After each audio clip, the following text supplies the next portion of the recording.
government were like, yeah, you can't let this happen. Like, you're opening yourself up to attacks. Like, people are going to take down the government. They shut that shit down immediately. Like, and when you brought that up with the Codename Caesar thing. Yeah. That also came up in my research. Like, and it was from when Hafiz was in power. Yes. Yeah. Like, so this happened like 80s, 90s, and this is like just getting brought up in like 2001. Yeah. And like people are just like, the justice is so hard with it, like getting the justice for it, because now like normalization is such a huge thing. It's very difficult because you see that like the University of Illinois, their library has this really great database. It's updated constantly, and they talk about how getting justice for these individuals, specifically those, like the statistic of the amount of like Syrian people who have, like, we gonna bring up like IDPs, internally displaced peoples, but people who have just gone missing, disappeared, like, unaccounted for, and it talks about, that's terrifying. and it's very unsettling just thinking about how this is getting covered up, and now it's just getting brought to our attention, and justice is just now being served, but also challenged because of normalization. Right, yeah, no, 100%. And even along with yours, like when you talked about the currency like exchange and the rates of how much of that is like not going back to the people, like the people have to like when I went to Aid Said's talk, I hope I'm pronouncing that correctly, the average cost of living in Syria is like $2,026,976 like American dollars, and then not American dollars, Syrian currency, and then but the minimum wage is only 92,970 Syrian currency. So it's just like the proportion of that, and like just the ability of people to actually just like live, and that's why so many people like leave or get displaced. Yeah, no, 100%. Part of that too, of like the leaving and displaced thing, is like, well, first off, the like Assad regime and like Russia and Turkey, they closed a lot of borders. Like there's only one border open right now for people to go through. So that's causing people to be like displaced within, and then there's also like agricultural problems, like a big drought that happened that displaced 1.5 million people, according to an article I read. Has multiple authors. It's about like climate change in the Fertile Crescent and whatnot, and like internally displaced people. And there's also a lot of like social impacts that are coming on from that, from like civil war and like poor land distribution, going back to the Assad regime. Like Assad didn't properly like distribute land again, and it's like endangering water security, and so everyone's trying to get to like safer areas or like camps and whatnot. But then, like you said, that humanitarian aid that's coming in isn't being well distributed to those people, and so that just keeps building on those internally displaced individuals. Yeah, I'm curious to hear what you have to say, because you researched like the agricultural side of things, Yes, correct? I was just going to say a lot of it overlaps. We even used a similar source from the Proceedings of the National Academy of Sciences. That was easier than all the last names of the authors.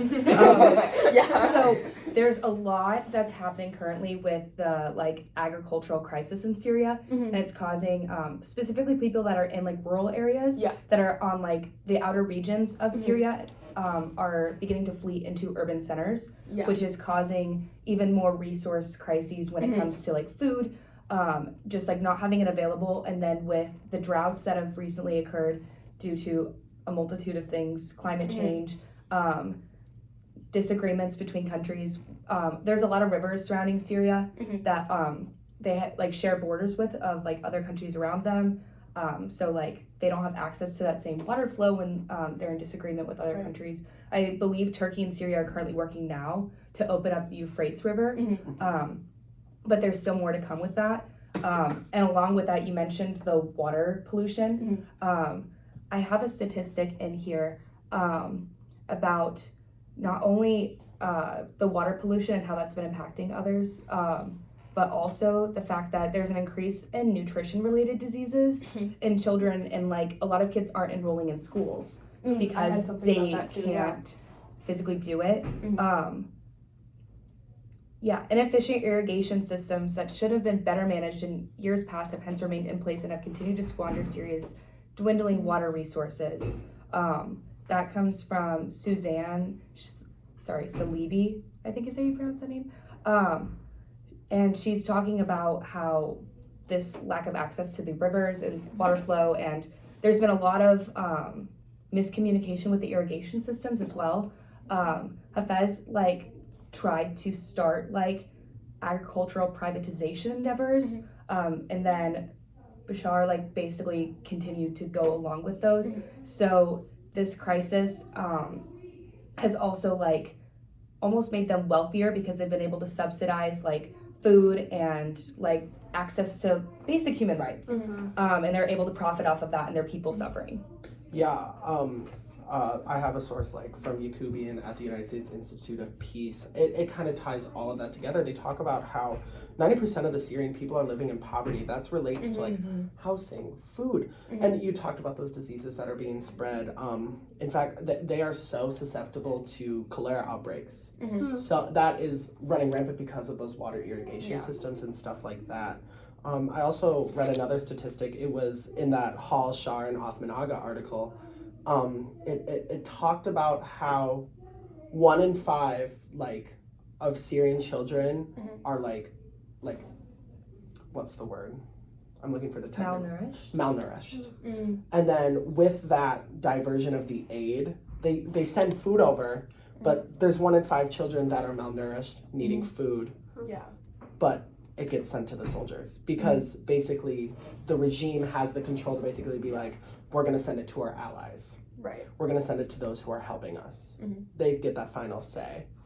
And I believe we talked about like the division of land. Yes. It was in that same like Karam article, they talked about how 70% of like the Syrian land is owned by the Assad regime, and then there's that other 30% that is owned by those opposing forces. So those places, it's typically in the north, and I believe it's in the east, north and east. Those are kind of their safe havens, but that's where that conflict comes in, of being able to be like, no, we're going to give it to the people within our regime. Right. And they're going to do everything in their power, as we saw with that brutality, like, that's still occurring. Like, they go and they literally kill anyone that is known to, like, oppose their forces. And it's with the, those refusing to use the Syrian set exchange rate, too. They will go and they will kill them, imprison them. And can I just jump off that Yeah. and talk about, because you mentioned like how the land is divided up, and then the portion of the land that is in like the northeast quadrant of Syria that is not owned by the Assad Syrian regime, that's where most of like the U.S. Military forces are, and I believe Charles Lister in an article said in 2022 that like 900 troops remain on Syrian soil, and they mostly were there. They say for ISIS to try and like defeat ISIS, whatever, but then they still remain there and they're still occupying oil fields, and that the benefits from the oil, from Said's talk as well, are not going back to the people. And it just shows how like the occupation from outside forces, from the US, from Russia. In fact, it was interesting, I read an article about how Russia and the US were going to like proxy wars in Syria, and they were like bombing each other's occupied oil fields. And in that case, it's just like, how does that affect the people, and like what's that doing to the people? Because like, where does the oil go, and like stuff like that. I did want to mention, you were talking about like occupation and whatnot. I read an article by the Human Rights Watch about northeast Syria, as we were talking about. There was like a military incursion by Turkey in 2019, which displaced like hundreds of thousands of people. And so I just wanted to bring that up since you were talking about military incursions and whatnot. In the United States Institute of Peace article that I mentioned before with Yakubian, they talk about like there's 5 main actors, political and like military actors specifically, that currently reside in Syria, and that is Turkey, the United States, Iran, Russia, and then parts of the EU, and then ISIS also still there. So it's technically 6, but Iran and Russia, what makes it tricky is they are backers of Syria. And they are parts of the ones pushing for this normalization, and that's why we talked about in the beginning, like how this came to be, and now it's kind of like looking where we need to go. And we talk about all the stuff that's happening, but Syria is able to set up these systems for themselves, and now the other countries around them are crumbling because they're, and that's why normalization is appearing to be the future, and it can't be the future for the Syrian people. Yeah, I agree. It's just so sad because that's like how it's always been. Like Syria has always been this like puppet for like other countries. Like before Hafez came to power, like they had this period of time called the struggle for Syria where all these countries would like try and like influence it, like, you know, the United States, like they do with every other small country. They try and influence it, bring democracy to it, like, and then like with the Eastern, like communism, like socialism, and it's just the people of Syria have always been like jerked around and treated like a dumping ground for like these big powers to just fight it out, and it's just so sad that it's still happening to this day. Yeah. Very important. And I like branching back to like the agriculture and everything like that, like even outside of like political and like international relations, like there is just an obscene amount of like ignorance surrounding how many people in Syria don't have food and don't have like clean water, how that's impacting them. I have a quote from Peter Gleek, and he mentions in his article about how between 2006 and 2009, around 1.3 million inhabitants of eastern Syria were affected by agricultural failures, and an estimated 800,000 people lost their livelihoods and basic food supports. And then to go on top of that, I also have a quote from Suzanne Salibi again. The disease resulting from a lack of clean water and malnutrition spurred by prolonged diets of only sugar, tea, and bread are phenomena increasingly seen across Syria's parched landscapes.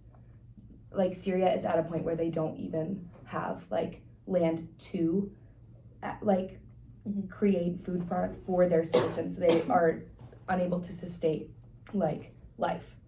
Yeah, and that's also super interesting because going back into like the drug crises and how Assad has facilitated like making the money from that, it's super interesting because like they used to hide, and they still might, like, but they said in an article that I read, they said that they used to hide like Captagon in like tea and stuff to keep the people using and to keep them addicted. So like the drug crisis like has been within its borders, like I said previously, like since the Lebanese war, and now it's just getting like exacerbated by Captagon, and also the profits that they're making like outside of Syria in the foreign markets. It's costs $1 per pill, $1 per pill in Syria to get a hold of Captagon, but in foreign markets it might be up to 14 times more. So that's why it's just so interesting, and the people like have easy access to it, but then they keep going back to it because it's an addictive drug. Right. And it was actually banned after its original use by Germany, because it was originally used to treat mental disorders. But then it got banned. And currently in 2021, from the Soufan Center, 5.7 billion has been like seized abroad, like in like circulation in the market, which is crazy. Very interesting. Yeah, like just talking about all this, it's like no wonder that civil war erupted in Syria. Like, Oh yeah. like it's like a volcano, like just like waiting to explode, you know, and it finally did in 2011. And yeah, it's heartbreaking. And now we're at a point in the war, like nearly all of my sources talked about how there's a stalemate in the war. No one's making any progress. But now that specifically has allowed these foreign nations to finally be like, okay, we're going to come back in and make these connections with Syria, which may be beneficial to them, but at the end of the day, it's just going to hurt the Syrian people more. Yeah. And like you said, they really are like, the people are malnourished, but so is the land. There's nothing there. Yeah.